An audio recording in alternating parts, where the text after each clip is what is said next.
From Eyewitness News, this is Newsmakers. Welcome to Newsmakers. I'm Tim White. Ted Nesi will join me on the second half. He represents District 6 in Providence for the Rhode Island State Senate. He is a retired vice principal, and he's a deacon at the Congdon Street Baptist Church in Providence. Joining me live from the Rhode Island State House is State Senator Harold Metz. Senator, it's good to speak with you, and thank you for joining us today. Yeah, Tim, thank you for having me. I want to note that while most people are watching this program on Sunday morning, Senator, we are talking on Friday, June 19th or Juneteenth. And I'd like your perspective as someone who was born in 1947. I believe you were 20 years old for the race riots in Detroit. A year later, Martin Luther King Jr. was assassinated. We have the race riots in LA in 1992. More recently, Ferguson. We had the Charleston, South Carolina church shooting 5 years ago. Now George Floyd in the aftermath of his killing. I could go on and on.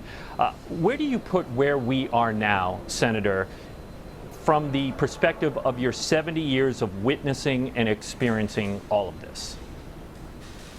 Well, Tim, don't forget the riots in South Providence during the late 60s, because I remember that very vividly too.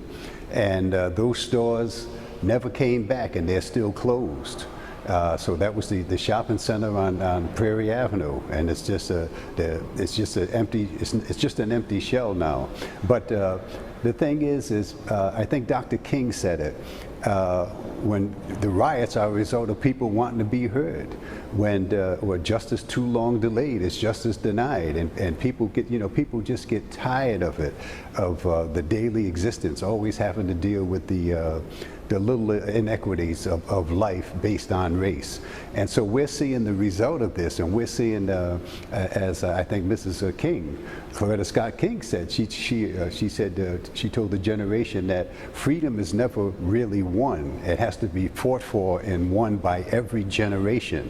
And so for me, in this stage in life, and remembering back to the 60s, where the young college students did the sit-ins and the freedom riders, and to see the young people of all ages participating in the Black Lives Matter movement and looking for justice and to stop the brutality and all these different things, it's really heartwarming, because this generation is stepping up, and I'm just so thrilled to see that they're making their stand.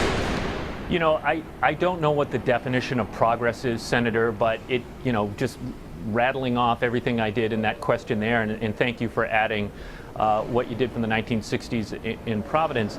But do you feel like we are making progress as a country? Yes, I do. I feel we're making progress because for once, people are seriously considering and talking about the issue, and not just sweeping it under the rug or ignoring the plight of other people. So just by talking about it and people being willing to recognize not just the inequities of past discrimination, we're seeing people that want to do something about it. From every age group, and that's really refreshing to me, because before I felt that things got ignored. Juneteenth is a recognition of emancipation of slaves in 1865. There are probably a lot of people watching this who are unfamiliar with the day. For you, is it something that you observe every year? The last several years, but how I did it when I first came to the Senate, there was a professor, and I can't remember whether he was from a historically black college. It was an African-American professor. And he emailed me, and he asked would I be willing to put in a resolution in recognition of Juneteenth, which was many years ago, which I was glad to do, because I knew very little about it. I hate to admit it, but I knew very little about it myself, because is traditionally known more in the South as opposed to here in the North. Mm-hmm. And then once I got into the history of it, I put in a resolution, but usually we're out by June 19th. So I always had to put the resolution in May, and as close as we got to the end, then I would put the Juneteenth resolution in. But to hear, because my mother's side of the family, We came out of the Speck Plantation near Charlottesville, Virginia. And so I know some of the family history on my mother's side. And so when you think about what people had to go through and how they survived, they didn't get as bad as slavery was. They was able to have some long suffering to hold on to their hope and to have that long suffering knowing that things would be better for future generations. So no matter what we go through now, I don't want to get stuck in the past with past iniquities. I'm certainly mindful of it, but we have to keep moving forward so that so we match our creed. Here's reality, and then here's the ideals of the country, that all people are created equal. And so now the goal is to keep working so that we come up. The reality kind of meets our ideals, and we have to keep working towards that. And people of goodwill are doing that, and we can't stop that. And you can't get so discouraged that you just give up and throw your hands up. Our ancestors didn't do that. They had the hope that things would be better in the future, and that's why when President Obama was elected, what joy that was. Because that was the answer, the prayer of many, many generations previous to that who had prayed that one day that their children would be free. Senator, you have a bill that would remove Providence Plantations from the state's moniker. It was soundly rejected 10 years ago, 78% to 22%. Why do you think it'll pass this time around?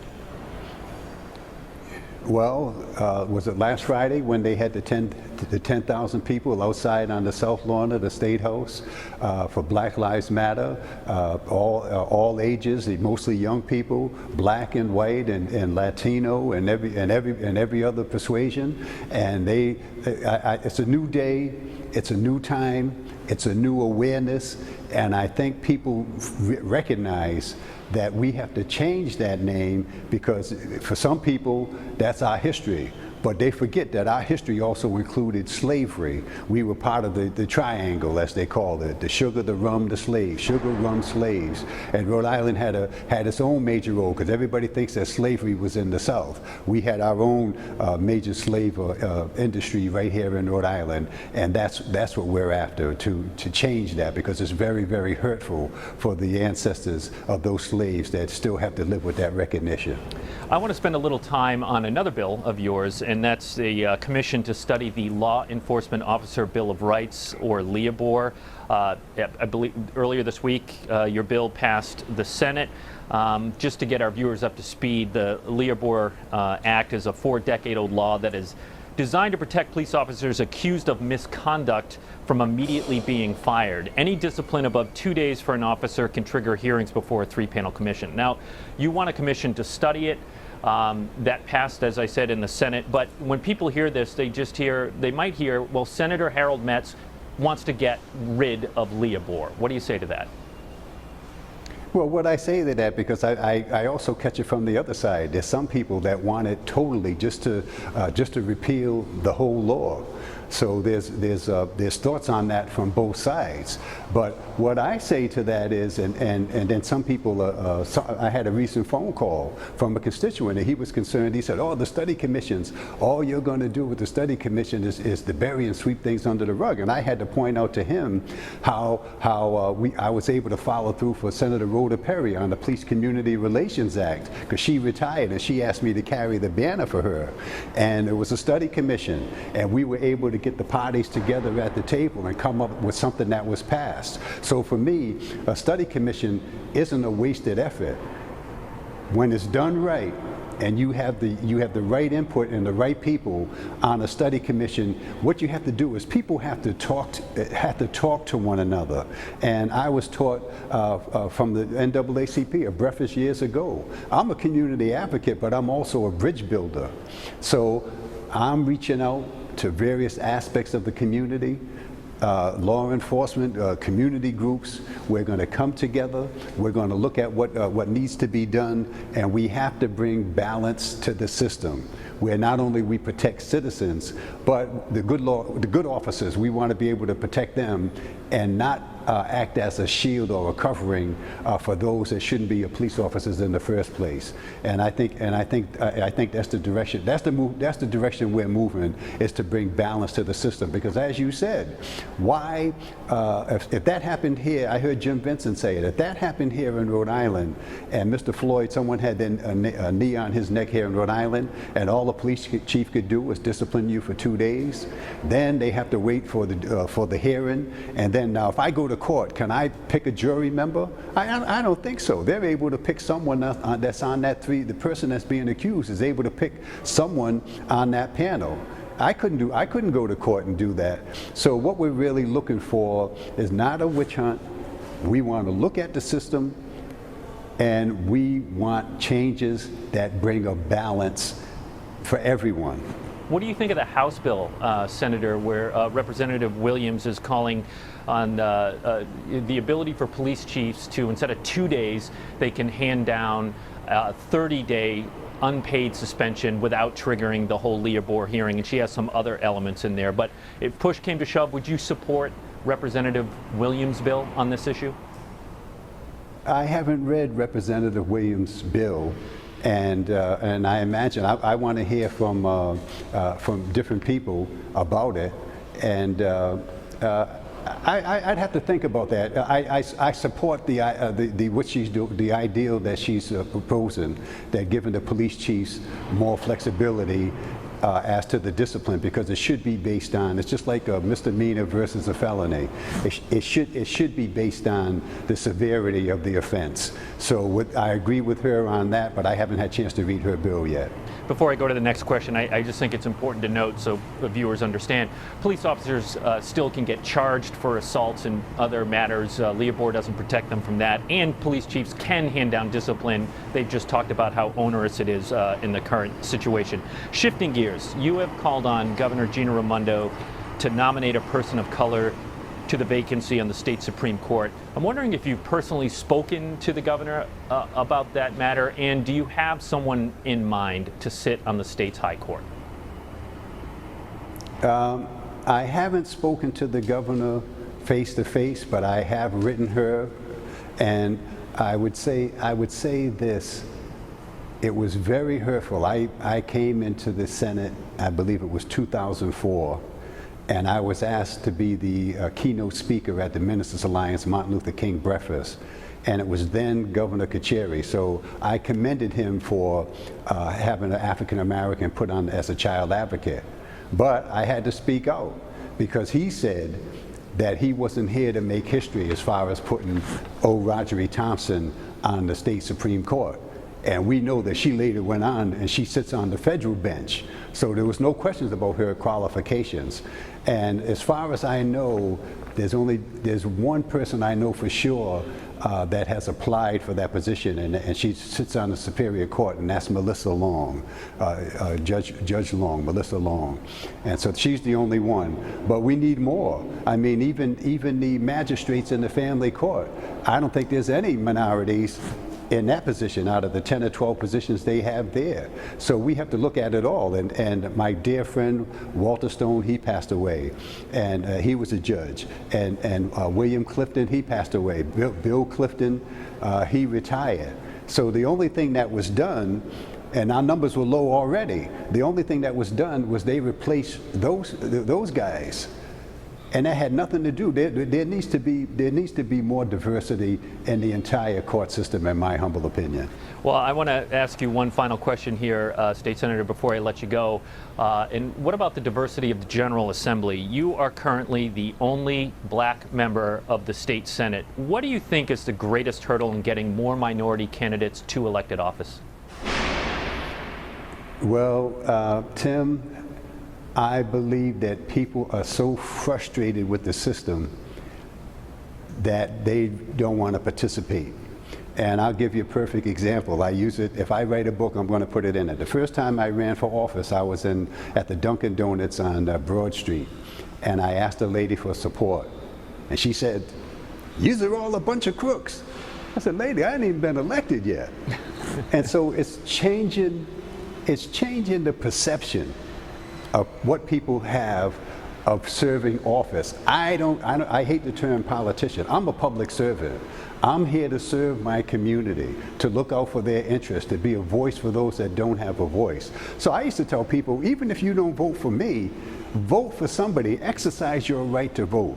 But it's giving people, it's voter education, it's voter registration, it's getting the vote out, and it's getting people to realize that this is our country. We worked for it since slavery, free labor since slavery, and we need to participate in it if we're going to have a true democracy. So it's about encouraging people, and then I think you'll see more people participate, and then we'll be able to have more minorities in office.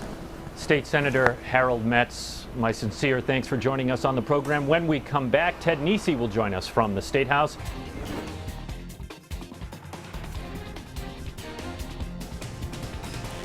Welcome back to Newsmakers. I'm Tim White. Joining me now live from the State House, as he does every week, is Eyewitness News politics and business editor Ted Nesi. Ted, I'm going to lean on you now to walk us through the state budget. To the casual observer, the budget was passed that was passed this week was done in record speed, but there's a reason for that. You know, what happened Thursday night, and why is it so different this year?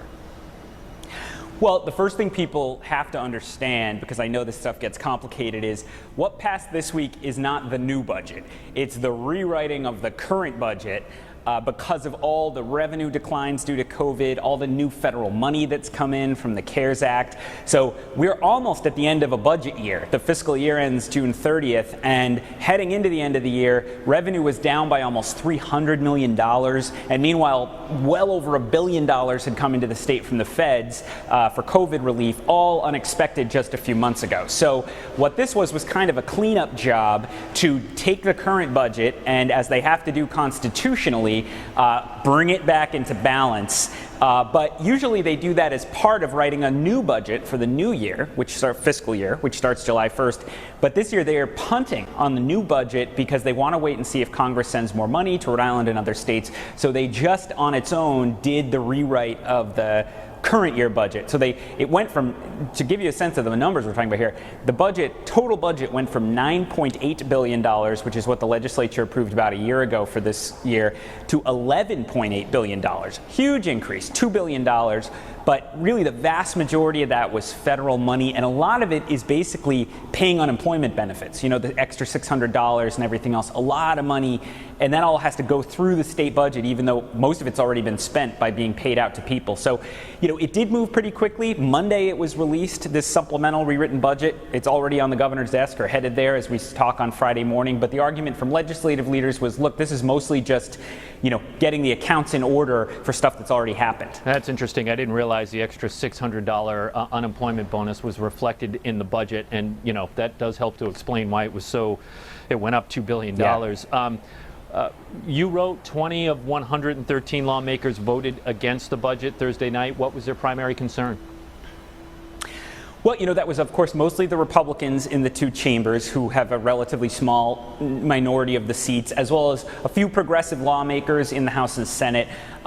Generally speaking, I'd say the thing they all shared was I'd say just about all of them complained about the process. They felt that even if a lot of what happened in this budget was, revisions we kind of knew were happening, like the federal money, you just shouldn't put something out on a Monday that has a $2 billion swing in the state budget and expect a final vote to be taken on it on Thursday. Legislative leaders, of course, argued, look, we've talked about this stuff for months in a lot of the budget. The federal money is just flowing through the state. It's not a policy decision we have to make. And state-funded spending actually went down slightly because of all that revenue decrease. But you heard those complaints. You also heard from a couple of progressive lawmakers who felt this was kind of a missed opportunity, that with all the unrest, as you were talking about with Senator Metz on the first half, concerns about law enforcement and potential abuses there, communities that have been underserved for years, that more should have been done for them in the supplemental budget. But again, you heard from leaders saying, look, that's what the full budget for this coming fiscal year, whenever it finally gets written sometime this summer, that's the chance to really do new policies and advocate for that. This is for a year that's just about done. So I'd say that was a lot of the complaint about too fast, and some folks saying, look, this doesn't reflect the things we think we should be doing right now. As you point out, the new budget will be written sometime this summer, which means both chambers are going to convene in the heat of the summer. And while there might not be a lot of sympathy for this, neither chambers have air conditioning in the State House, so it's going to be hot in there. And Yes. again, not a lot of sympathy maybe from people, but it makes me wonder, Ted, what that means for other legislation. We spent some time with Senator Metz about the Law Enforcement Officer Bill of Rights and his bill to remove Providence Plantations from the state's moniker. When they are meeting in these two air-conditioned chambers, do you think there's going to be a lot of tolerance for anything else other than the budget from lawmakers? Well, I think you're absolutely right, Tim. Again, as a reporter who spent some very hot early summer nights in the House chamber and the Senate chamber, you just can't dispute that it affects how everyone feels, right? You are sweating in there. There's no air conditioning. Most men are wearing suits. Women are dressed up too because it's a professional setting. It can get very uncomfortable, especially if you've had a session that goes on for hours due to debates and tensions are rising. It can be unpleasant, and there's just a human element to that. They used to say they didn't want to install air conditioning in Congress because the leaders felt that was a way to speed up debates on bills they wanted to get through because nobody wanted to be in the room. But in this case, I think there's going to be a tension there, right, when they finally come back. Speaker Mattiello said maybe in July, depending on what Congress does. Everyone seems to agree the budget is the big enchilada, the biggest thing they're going to tackle. That's the budget for the new fiscal year. But there will be pressure to take up other bills. We short-circuited the legislative session due to coronavirus in early March. Every rep and senator running again is up for re-election in November. They want to be able to go back to their constituents and say, I passed this, I got this priority done. And right now the leaders are saying, we don't want to do too many bills other than the budget. These are strange times. But as you just said, Tim, you're talking about a big rewrite of the Law Enforcement Officers Bill of Rights. That would be a huge issue in a normal setting, let alone a quick summer session that's dominated by the budget. So I think you're going to see over the next few weeks a lot of push and pull between the leadership and the rank and file about what bills make the cut as they try to kind of say, no, we're not doing everything we would have done in a normal year. And I think that remains to be seen. Let's spend a little bit of time, Ted, on the coronavirus. We're seeing cases go up in other parts of the country, notably Texas and Arizona. Obviously, the idea that heat can tamp down the virus is not panning out. In contrast, cases here, I should note as of Thursday anyway, you and I are talking here on a Friday morning, they're going down here in Rhode Island. But is there a sense of anxiety on the state level about what is happening elsewhere in the country? Yeah, absolutely. I think, it's almost like we're running a science experiment, right? I think the Northeast, which was hit the hardest in the initial wave of coronavirus, Rhode Island, Massachusetts, New York, very much so, New Jersey, Connecticut, you saw bigger clampdowns, maybe even more public support for that just because things were getting so difficult so quickly, and then a more gradual reopening, and so I think so far that has certainly kept the virus very much under control and around. You see the numbers also going in the right direction in New York, in Massachusetts, and Rhode Island being so small, it can't do it alone. It also needs to have the neighboring states also be in a good situation. Whereas you look at places like Texas and Arizona that really just said, look, we can't shut everything down. We're just going to reopen and tell people to be smart and see what happens. You see, it really did take off pretty quickly. And so I think the lesson the policymakers here around the governor who are working on COVID response are taking is they feel better about their, being very strict about masks. In other states, masks are still optional, making sure that they have a lot of rules in place for close contact businesses and other things. I think they think that's the way to keep it down. And the governor has said repeatedly, when we say, there are people who want the economy open more quickly, that a sudden burst of COVID outbreaks is worse for the economy than a more gradual reopening to keep the virus down. And I think you're going to see now kind of that tested out there, especially in the Southwest. Last check, Tony Petrarca was telling us next week is going to be a pretty hot one. And we heard this week the South County Tourism Council is underwriting public radio in Boston, urging people in Massachusetts to come to South County for the summer, maybe bypass Cape Cod, I suppose. 1 minute left here, Ted. What does this say to you that South County Tourism is reaching up to Boston and saying, hey, we're open, come on down? Well, Tim, you and I are sons of Massachusetts. We know those bridges to Cape Cod aren't always pleasant to cross in the heat of July and August. Right. And so there's always been there's a thought that maybe there's an opportunity there to convince Bay Staters, don't swing down through Fall River, New Bedford over to Cape Cod. Keep going down all the way into South County, enjoy Narragansett and everything else. And I think also there's a feeling I think just about everybody you talk to with flying down and everything else, people are looking for ways to stay a little closer to home and still get away. And I think there might be a hope in places like South County that, you can offer a place, you're not too far, there's still the ability to socially distance, but you can have a little bit of a summer break and get out of, especially in and around Boston, the denser part of Massachusetts. So we'll see if there's any economic upside there for the tourism industry if they can get their message across up in Boston. And as always, I'd like to remind people that Eli Sherman put together a wonderful What's Open and What's Closed on WPRI.com. So check in with that because we are constantly updating it, and make sure you stick with WPRI.com for updates on the coronavirus. For Ted Nisi, I'm Tim White. Thank you for watching. We'll see you next week right here on Newsmakers.